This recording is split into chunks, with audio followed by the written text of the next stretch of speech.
અત્યારે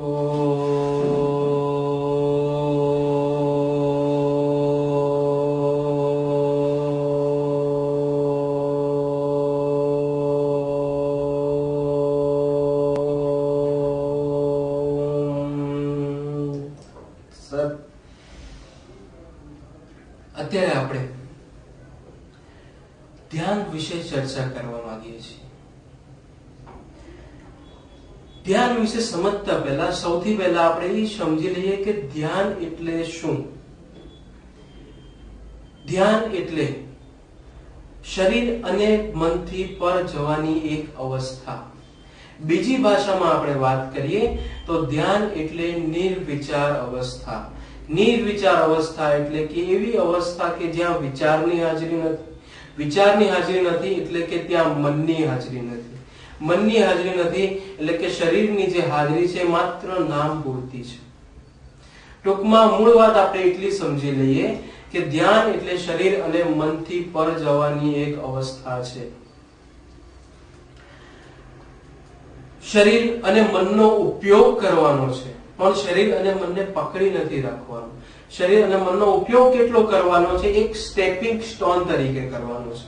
જેમ કે તમારે એક નદી નાળું આવતું હોય અને એને ક્રોસ કરવું હોય તો એની માટે આપણે શું કરતા હોઈએ છીએ કે વચ્ચે જે બે પથ્થર હોય ને એની પર પગ મૂકી અને કૂદીને વયા જાવ છો. પછી એનાથી આગળ તમારે એ પથ્થરોની જરૂર પડતી નથી. એટલે કે આ પથ્થરોનો ઉપયોગ આપણે કેટલો કર્યો? માત્ર પગ મૂકી અને કૂદવા માટે.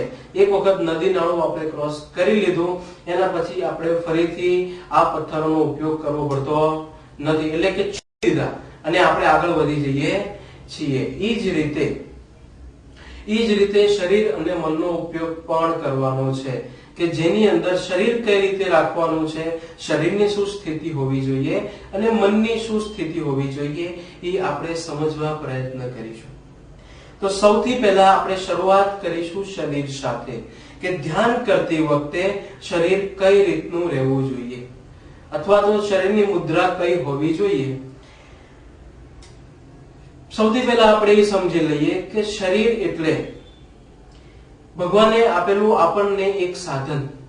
અને આ જે સાધન છે ને આ સાધન 24 કલાક કામ કરે છે. ક્યાંય કોઈ પણ દિવસ અટકતો નથી. અને જો એ અટકી ગયું તો પછી આપણે અટકી જઈએ છીએ.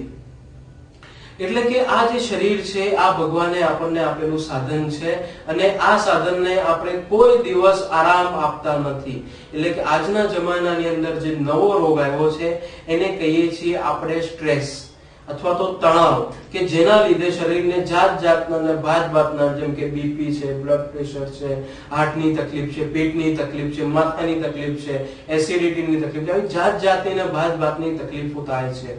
પણ આ તકલીફો બધી જ થવા પાછળનું મુખ્ય કારણ એટલું જ કે આપણે આપણા શરીરને રિલેક્સ રાખી શકતા નથી. શરીરને રિલેક્સ રાખી નથી શકતા એના લીધે શરીર ધીમે ધીમે રોગોનું ઘર બનતું જાય છે. તો એની માટેનો સૌથી પહેલો નિયમ, શરીર અને મનને નિરોગી રાખવું હોય તો એની માટેનો સૌથી પહેલો ધ્યાનનો નિયમ. અને આ ધ્યાનનો નિયમ એટલે કે શરીરને એકદમ રિલેક્સ રાખીને બેસવાનું છે. એકદમ રિલેક્સ એટલે કેટલું રિલેક્સ કે જ્યારે તમે રાતે સુવા જાઓ છો ત્યારે શરીર કેવું ઢીલું મૂકીને સુઈ જાઓ છો. એકદમ શરીર તમે સુવડાવી દો છો, માથું મૂકો છો, આંખ બંધ કરો છો અને જેવું શરીર જરાક રિલેક્સ થયું, શિથિલ થયું એટલે તરત જ ઊંઘ આવી જાય છે.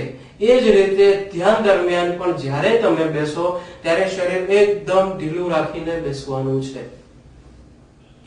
ઘણા બધા પુસ્તકોની અંદર, ઘણા બધી બીજી અલગ અલગ જગ્યાએ તમને એવું જાણવા મળ્યું હશે કે ધ્યાન વખતે તમારે શરીર કડક રાખીને બેસવાનું છે, શરીર ટટ્ટાર રાખીને બેસવાનું છે. આ રીતે તમે જો ફિલ્મોમાં જોયું હશે, ટીવી સિરિયલો, ધાર્મિક સિરિયલો આવતી હોય અને કોઈ ઋષિ મુનિ ધ્યાનમાં બેઠા હોય ત્યારે એ વખતે તમે જોયું હશે તો એ એકદમ શરીર ટટ્ટાર રાખીને ધ્યાનમાં બેસે છે. શરીર ટટ્ટાર રાખો છો એનો અર્થ એ થયો કે તમારે તમારા મનથી તમારા શરીરને નિરીક્ષણ કરવું પડે. કારણ કે શરીરનો મૂળ સ્વભાવ છે એ શરીર રિલેક્સ કરવાનો છે. જો શરીર રિલેક્સ કરવું હોય એનો અર્થ એ થયો કે તમારે શરીરની જે ટટ્ટાર અવસ્થા છે છોડવી પડે. એટલે કે શરીરનો મૂળ સ્વભાવ થયો શરીર ઢીલું કરવાનું.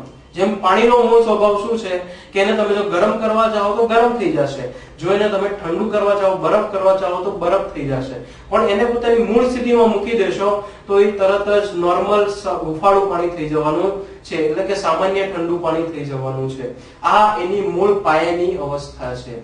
એ જ રીતે શરીરની પણ મૂળ પાયાની અવસ્થા છે રિલેક્સ થવાનું. માણસ જ્યારે તમે બેભાન થયેલો જોયો હશે ત્યારે કેવો એકદમ એનું શરીર લૂઝ થઈ જાય છે, શરીર કડક થઈ જાય છે? નથી થતું, કારણ કે એનો મૂળ સ્વભાવ છે શરીર રિલેક્સ કરવાનો. તો આપણે પણ અત્યારે ધ્યાન દરમિયાન શરીર રિલેક્સ કરવાનું છે. અને હું તો કહું એક પ્રયોગ કરી જો, શરીર આમ કડક રાખી અને 10 મિનિટ 15 મિનિટ તમે ધ્યાનમાં બેસી જુઓ. 15 મિનિટ જો તમે આ રીતે ધ્યાનમાં બેસશો ને તો ધીમે ધીમે ધીમે તમે ચાહો કે ન ચાહો એની મેળે શરીર ધીમે ધીમે ધીમે રિલેક્સ થતું જવાનું છે. અને એક ધ એન્ડ છેલ્લે શું થશે કે શરીર એકદમ લૂઝ થઈ જશે. કદાચ એ વખતે મન તમને કહેશે કે ના હો, તમારું શરીર તો એકદમ ટટાર છે, પણ હકીકતમાં શરીર એકદમ રિલેક્સ થઈ ગયું હશે. એવી રીતે બીજી 5-10 મિનિટ વિતાવશો અને પછી અચાનક કોન્શિયસનેસ આવશે અને યાદ આવશે કે શરીર ઢીલું પડી ગયું, એટલે તરત જ આપણે ફરીથી શરીર કડક કરી નાખીશું. તો વચ્ચેનો આજે 5-10 મિનિટનો સમયગાળો છે, એ તમે ખરેખર ધ્યાન કર્યું છે કે જે દરમિયાન તમારું શરીર ટોટલી રિલેક્સ હતું. ટૂંકમાં મૂળ કહેવાની વાત આપણી એટલી જ કે ધ્યાન દરમિયાન શરીર એકદમ રિલેક્સ, એકદમ ઢીલું રાખીને બેસવાનું છે. શરીરમાં કોઈ પણ જાતનું ખેંચાણ આવવું જોઈએ નહીં. તમારે જેમ બેસવું હોય એમ તમે બેસી શકો છો. તમને એવું લાગે કે તમે પગ લાંબા રાખીને બેસો છો તો કાંઈ વાંધો નહીં. તમને એવું લાગે કે તમે પદ્માસનમાં બેસો છો તોય કાંઈ વાંધો નહીં. તમને એવું લાગે કે તમે વજ્રાસનમાં બેસવા માંગો છો તો પણ આપણને કાંઈ વાંધો નથી. જેને જે રીતે બેસવું હોય એ રીતે બેસી શકે છે. મૂળ વાત એટલી જ છે કે તમારે બેસવાનું છે. ટૂંકમાં મૂળ વાત એટલી જ કે શરીર તમારે ઢીલું રાખીને બેસવાનું છે અને તમને જે આસનમાં જે રીતે બેસતા ફાવે એ રીતે તમે બેસી શકો છો. કારણ કે શરીર તમારું છે. હું તમને ન કહી શકું કે તમે કયા આસનમાં બેસો, કારણ કે મારું શરીર અલગ છે, તમારું શરીર અલગ છે. એના લીધે ઘણીવાર એવું બનતું હોય કે હું તમને કહું કે હું તો પદ્માસનમાં અડધો કલાક બેસી શકું છું, પણ હું તમને કહું કે તમે પદ્માસનમાં ધ્યાનમાં બેસો તો તમે ધ્યાન કરી શકવાના નથી, કારણ કે તમે પદ્માસનમાં બેઠા છો ને તમે પગમાં ભયંકર દુખાવો થશે અને એ દુખાવા તરફ જ તમારું ધ્યાન જશે.